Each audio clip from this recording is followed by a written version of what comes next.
Hey, what's up guys? It's Ben 10,000 yugioh, your friendly neighborhood Yu-Gi-Oh superhero. And today, guys, I'm bringing back the Structure Deck Wars with Onslaught of the Fire Kings versus Warrior Strike. That's right, guys. This match is fire v fire, and it's going to be, well, straight fire. Anyway, guys, I'm really excited to see this matchup. I know you guys are probably just as excited as I am. If you're new to this series, this is how we do this on the Ben 10,000 yugioh channel. We have this little conversation in the front. We'll throw some replay footage in the middle for the Structure Deck Wars. This is just how we do things. And in the end, I'll have the decks, and I will show you the winner and the loser and explain, you know, why the winner won. That's just kind of how we do things here. And so, yeah, I'm really excited. Let's get into this replays. Oh, before we get into those replays, before I forget, guys, I do have an announcement at the end, towards the end of the video. So make sure that you at least, you know, if you're going to skip around in the video, go to like the last, like, I don't know, I want to say like minute in the video, just to be on the safe side, and look for that last little tidbit there. And I'll be greatly appreciative because, yeah, I have an announcement to make. All right. So without further ado, guys, let's go check out that replay footage.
Alright guys, there you have it. This the winner of the matchup is Warrior Strike. Now, let's talk about how Warrior Strike won, because that was one hell of a come from behind victory. First things first, what you'll notice about this particular structure deck is it's 41 cards. Alright, so they had a speed advantage by 1 card. The other part of this is actually was a very slow-paced kind of matchup, as both of the fire decks kind of need to like play one monster at a time, special summoning, like we're still using battle searching here with UFO Turtle. But one of the other things that was a deciding factor, I think, was the boss monsters. If you cannot get Garunix or Phoenix here to start nuking the board, that's where this deck kind of falters. If you don't nuke, well, you don't go off. This deck had a lot of like draw power going for it, and that's really great. I mean, there's a reason why it made it this far. But we have a counter trap, we have Monster Reborns. I mean, this deck kind of had it all going for it. But ultimately, if you don't get to your boss monsters, you know you're gonna get wrecked. You're gonna get wrecked. Now let's come over to the winning deck real quick. Alright, so why did this deck win? You're thinking, how the hell? Alright, we've also got cards like, you know, deck thinning, like Reinforcements and Hidden Armory, and the ability to actually put more than one monster on the field, which is, I think, the reason why ultimately this deck took it. This deck had an easier time putting monsters on the field more, you know, than the other deck did. The other deck kind of had to either fill the graveyard or get lucky. This deck had double summon, which allows it to play more than one if we want to do that route. But it also has something the other deck wasn't prepared for, and that is it just had cards that were kind of kryptonite to that deck. Like, for example, we were able to go plus off a Gemini Soldier, so that was really cool. Also, our boss monster is bigger than their boss monster. The Phoenix Gearfried is just bigger than the Avatar Garunix. It's just bigger, 100 points bigger. So that, and it does, and you know, in Yu-Gi-Oh, sometimes bigger is better. Just saying. That's a horrible joke, isn't it, guys? Anyway, this deck also had cards like it. Let's face it, this deck could also get rid of problematic cards with DD Warrior and DD Warrior Lady. So, without destroying the opposing players' monsters, which the Fire Kings need to destroy to get their effects off. So, and by card effect. So by destroying them by battle or just completely getting rid of them by banishment, I mean, what are they gonna do? Also, this deck had things like this deck actually got to cards like Burden of the Mighty faster than the other deck did, like as you saw in the replays, which Floodgate is Floodgate. Also, Nightmare Steel Cage allowed this deck to stall long enough to get those monsters on the field in some cases. And we also have like this deck it's interesting. It's interesting. I wouldn't say this is one of the better structure decks, but it's going to the top 16. So, as you guys can see right here, guys, we're on number 28. We have 2 more rounds right here. We have the dinosaur matchup, and we have the older Ancient Gear structure deck versus the Samurai Warlords. We have 2 more matchups before we get to the top 16 of the structure deck wars, and I am super excited. For my quickie announcement, this is very important. I need you guys to listen to me. I have a friend of mine who has an Airbnb, so if you guys are traveling at all in my in my hometown of Glen Rose, Texas, I have a friend who lives there who has an Airbnb. Just looking at it, the place is really pretty. It's right by the river. In the pinned comment below, if you guys are interested at all in traveling in the Texas area, and you're looking for a good place to stay, that's an area that's that's really pretty and close to town.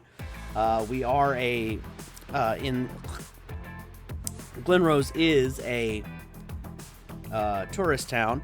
So if you're looking for a place to hang out and for fun and to be close to the fun, I recommend checking out the Airbnb link that will be in the description, or not in the description, in the pinned comment below.